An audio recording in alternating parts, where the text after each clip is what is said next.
Penyebab sakit gigi itu ada dua, yaitu by dental condition atau yang kedua by non-dental condition. By dental condition, sakit gigi yang disebabkan oleh ini terjadi karena beberapa faktor. Yang pertama yaitu karies atau lubang gigi. Nah, di dalam gigi itu kan terdapat persarafan dan peredaran darah yang dapat memberikan rangsangan ketika terjadi sesuatu di dalam gigi itu. Nah, ketika gigi itu terjadi lubang, ketika terjadi karies, itu akan menyebabkan rasa sakit.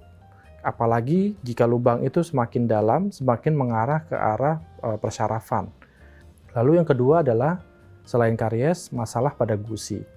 Nah, masalah pada gusi ini terjadinya biasanya terjadi karena adanya karang gigi. Jadi di gusi itu terjadi peradangan dan bisa menimbulkan rasa sakit.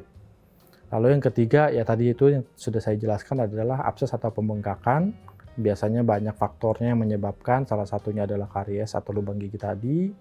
Lalu yang keempat adalah gigi bungsu yang impaksi. Nah, gigi bungsu yang impaksi ini di Indonesia banyak terjadi.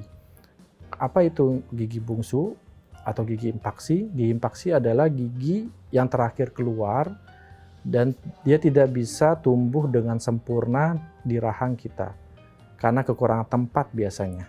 Karena tumbuhnya paling terakhir, rahangnya itu tidak muat atau sempit, akhirnya si gigi ini tidak bisa keluar dengan sempurna. Biasanya kondisinya miring gini ya, mentok sampai sama gigi geraham paling terakhir, akhirnya dia tidak bisa keluar, tidak bisa sejajar dengan yang lain. Akhirnya si gigi ini menyebabkan peradangan di sekitarnya. Yang kedua adalah penyebabnya non-dental condition. Untuk penyebab non-dental condition ini ada dua. Yang pertama TMJ atau temporomandibular junction, yaitu persendian atau pertemuan sendi antara rahang atas dan rahang bawah. Posisinya biasanya ada di depan telinga sini ya. Nah, kadang kalau kita suka dengerin ada orang yang suka cetak, tek, tek. Nah, itu biasanya ada kerusakan pada TMJ atau temporomandibular junction atau pertemuan sendi rahang atas rahang bawah tadi ya. Penyebabnya banyak. Biasanya ada juga yang disebabkan oleh pemasangan behel atau ortodontik. Ketika kita melakukan perawatan ortodontik, tentu itu akan memberikan pergeseran-pergeseran pada gigi, sehingga menyebabkan oklusi atau pengunyahan kita itu akan berubah. Nah, perubahan ini yang akan merangsang si temporomandibular joint ini untuk mengikuti. Ketika dia tidak di posisi yang baik pengunyahannya, itu akan menyebabkan temporomandibular joint ini terasa sakit.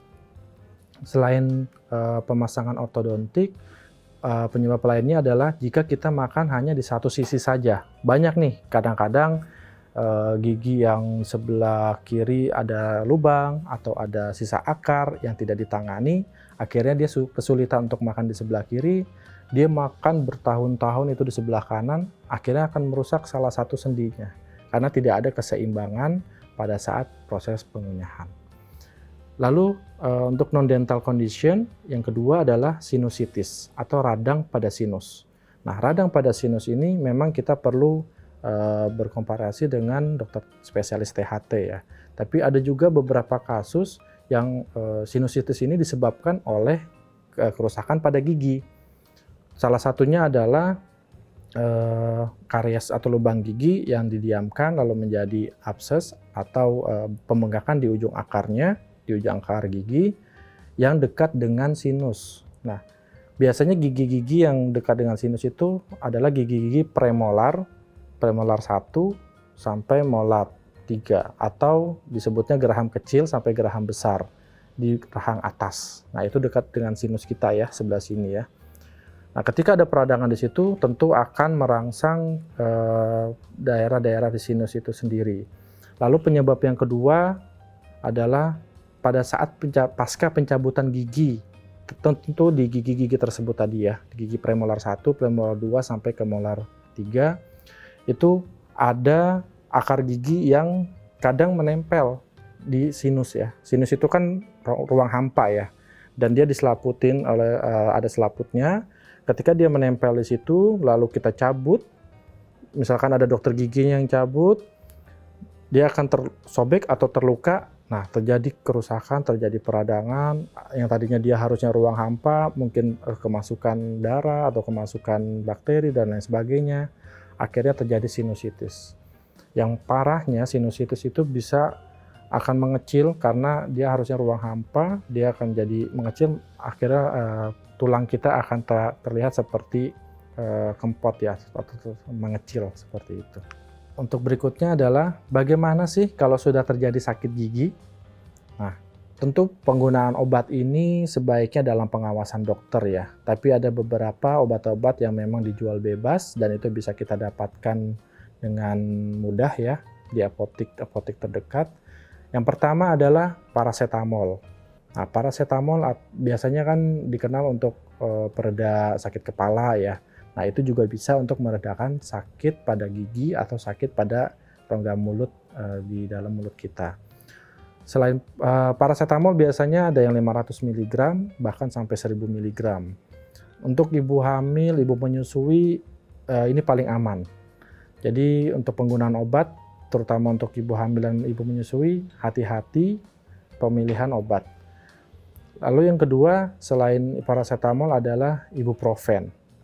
Nah, ibuprofen ini dia mempunyai kadar analgesik atau pereda nyeri yang lebih tinggi. Untuk miligramnya itu 200 sampai 400 mg. Biasanya dokter gigi akan meresepkan ya 200 sampai 400 mg ibuprofen untuk menghilangkan rasa sakit. Lalu cara kedua selain dengan minum obat adalah berkumur dengan air garam. Nah, ini sebenarnya sudah dari turun-temurun ya diceritakan dari orang tua kita. Jika sakit gigi, coba kumur-kumur dengan air garam. Berkumur dapat menghilangkan sisa-sisa makanan yang ada di sela-sela gigi atau ada di dalam karies atau di lubang gigi, sehingga dapat membantu mengeluarkan sisa makanan itu keluar. Yang kedua adalah sifat garam. Garam itu dapat menyerap molekul air yang dibutuhkan bakteri untuk hidup. Nah, jadi ketika kita berkumur dengan garam, bakteri ini tidak akan berkembang biak dengan baik. Jadi kita bisa menekan produktivitas dari bakteri itu sendiri. Lalu yang kedua, sifat garam itu mempunyai sifat basa. Dengan sifat basa itu dapat menghilangkan bakteri dalam mulut karena hampir seluruh bakteri itu membutuhkan lingkungan yang asam untuk hidup. Jadi ketika kita gumur garam, lingkungan mulut itu akan menjadi basah. Akhirnya si bakteri itu akan lama-kelamaan akan hilang.